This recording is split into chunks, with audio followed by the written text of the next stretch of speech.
Hello and welcome to another video review. This is Hitman Blood Money for PC, Xbox, Xbox 360, and PlayStation 2.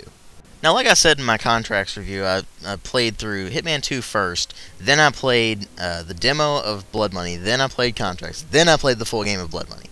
So I've kind of gone all over the place when it comes to this series. But I do know that this generated quite a lot of controversy, probably not as much as the second game. The second game had originally had some scenes where there were Sikhs in the most holy place and they were being killed, and that generated tons of controversy and people were really pissed about that, so they eventually removed it from all the releases. But Blood Money had an ad campaign in the magazines where it would just show a mark that had been killed. For instance, there was one that depicted a woman lying on a bed and she was in her lingerie and she had a bullet hole in her head. And then it comes up and says, with the caption, as beautifully executed. And another one, for instance, where it's a cellist, which if you don't know what a cello is, it's a stringed instrument. And they used it in classical music. And his throat slit. And it says, classically executed. So it's stuff like that, you know, kind of pun, witty stuff that really generated more controversy than the game itself.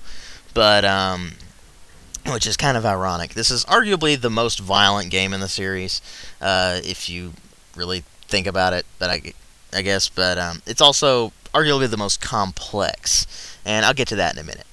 Now, the graphics did see a considerable upgrade from contracts. The textures are sharper, even more. The animations are much better, which is a welcome improvement. The modeling is much better. The environments look so much better. It's really quite a generation ahead of contracts, obviously. Now, that said, there are some weird things here and there. Some characters look kind of weird. Some animations look a little weird.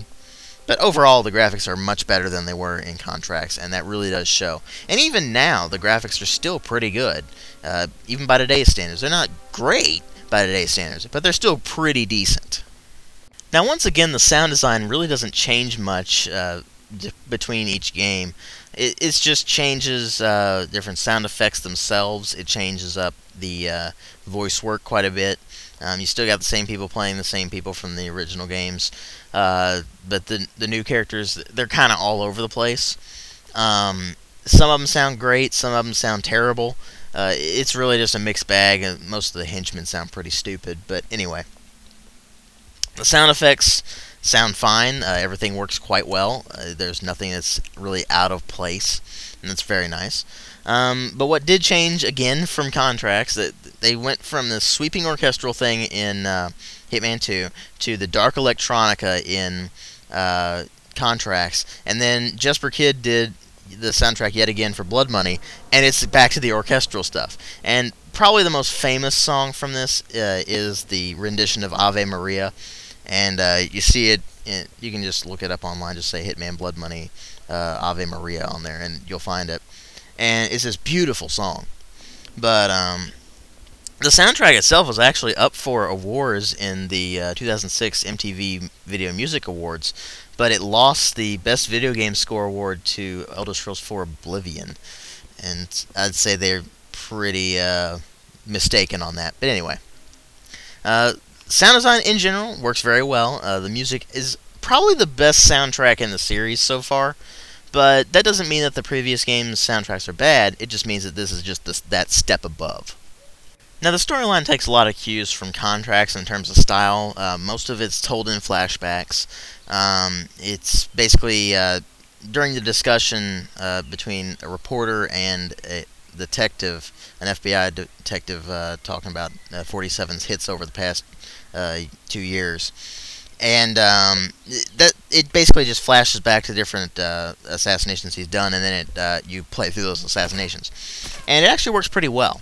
Now, the general storyline here is that the agency's operatives are being systematically assassinated, and you basically have to get to take them out too. So that's pretty much how the story goes. I'm not going to spoil it, at least try not to spoil it for you. But it does have some really great moments in there. There's a lot of great level design in there. And that brings up some interesting things.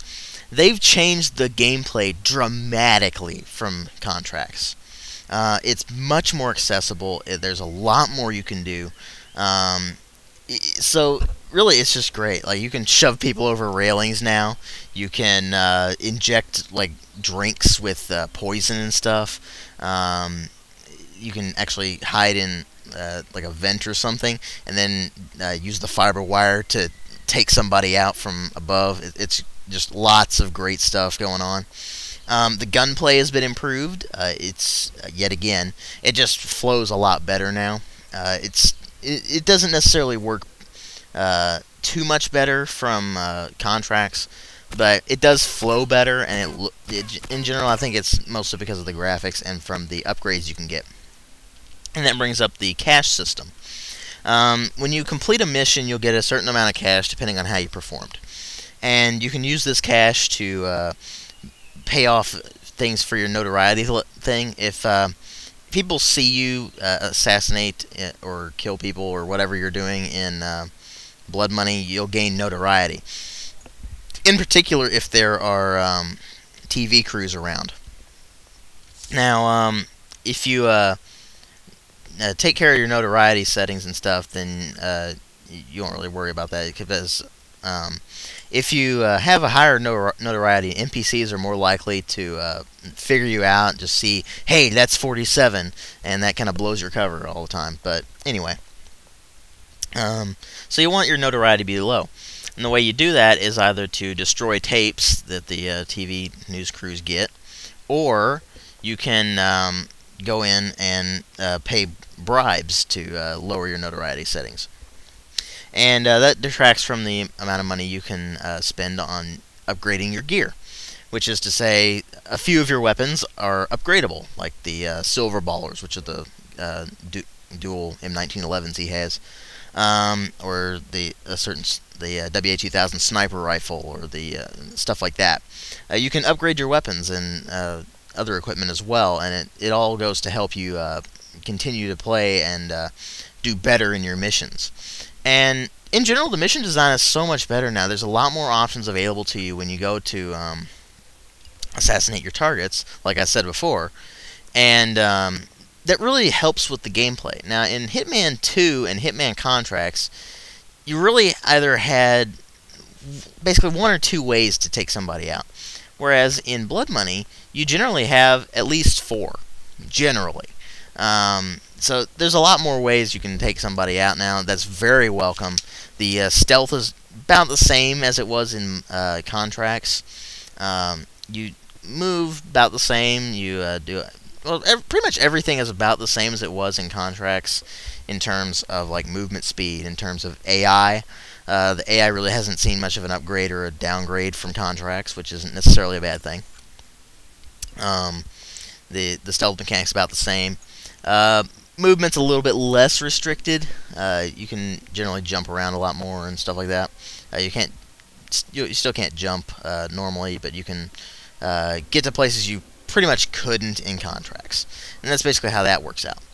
But overall, I would say this is the best Hitman game to date, which is weird because sequels generally aren't the best games in a series, but this is the 4th game in the series, and they finally did it right.